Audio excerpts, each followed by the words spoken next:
Assalamu alaikum wa rahmatullahi wa barakatuh. My dear brothers and sisters in America. Greetings from sunny Sydney, Australia.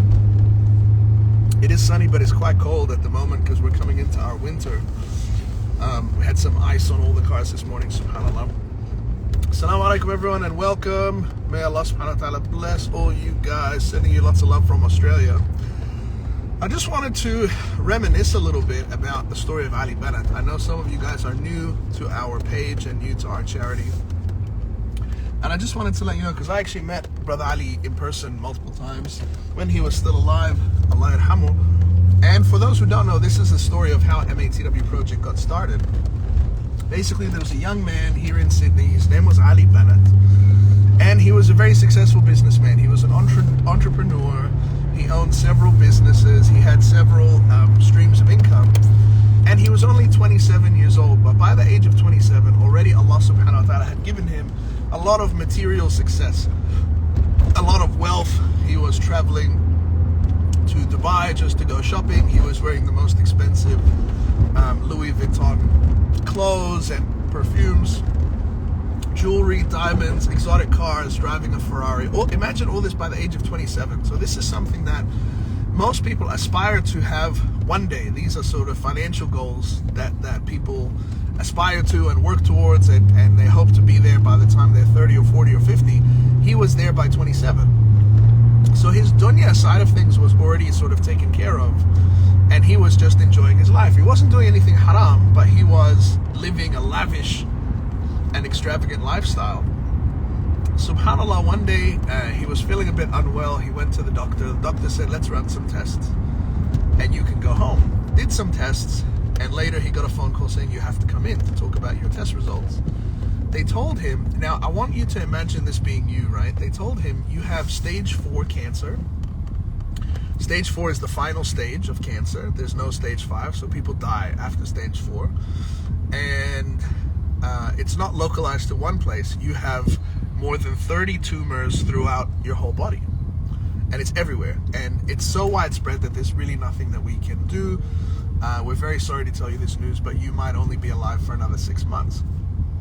He said, is there treatment? Is there medicine? What can we do? They said, there's nothing we can do. There's no point to anything. So he had to then take that in and go and drive home that day and, you know, have lunch, have dinner, sit with his family, knowing what he just heard and coming to grips with it. And that's really that would be a terrifying situation for any of us to be in. But subhanAllah, what he decided was, well, I really want to go to Jannah. He was already a Muslim, he was already practicing. He just maybe wasn't focused on the afterlife. But he said, well, all of this money is no good to me now. I'm not going to be able to enjoy this wealth. So he started donating money to charity, and he started taking care of orphans in Africa. He started building water wells, building masjids, and he did an interview with Brother Muhammad Hoblos from, at the time, was making videos for One Path Network. And the video was called Gifted with Cancer. And if you haven't seen this video, you really should check it out. It's on YouTube right now. Just type in Gifted with Cancer and it will come up. This video went viral all over the world because Ali was talking about his cancer being a gift. And probably everybody watching this right now knows someone who has been diagnosed with cancer, because cancer is so widespread these days. May Allah subhanahu wa ta'ala give shifa to all of our loved ones. But he was calling it a gift. He said this cancer is really a gift. And he said that because it made him think about the afterlife and stop focusing on the dunya. Anyway, that video went viral. You can see it'll have millions of views on YouTube, and it was shared across lots of different platforms at the time when it was released. And lots of people started to be really touched by this story and give money to Ali to say, hey, you're building masjids here. Here's some money from me. I want to contribute to what you're doing. And so he registered this charity called Muslims Around the World Project. And the aim was, there's really two meanings to the name, right? One is we are helping Muslims around the world, the ones that receive the aid.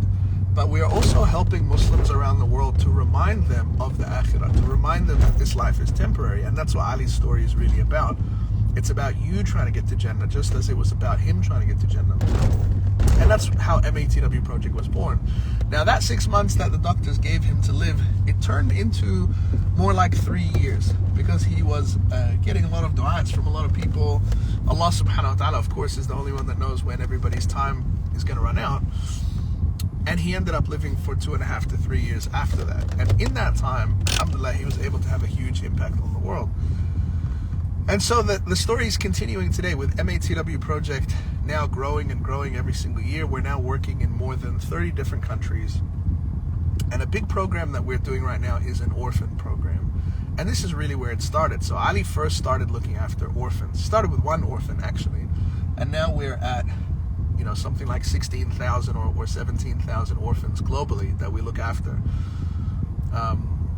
And this is something that each and every single one of us can do to help our afterlife. Like this money that we have, that we hold on to, it's really an illusion, because it's not the money that will allow you to purchase anything. Allah subhanahu wa ta'ala can put barakah in that money, and with a small amount of money you could do a lot. Or if there's no barakah in that money, no matter how much money you have, you can't achieve the things you want to achieve. So the dollar figure, the dollar amount in your bank account is really an illusion, because you can't measure the barakah, you can't measure the blessings in the money.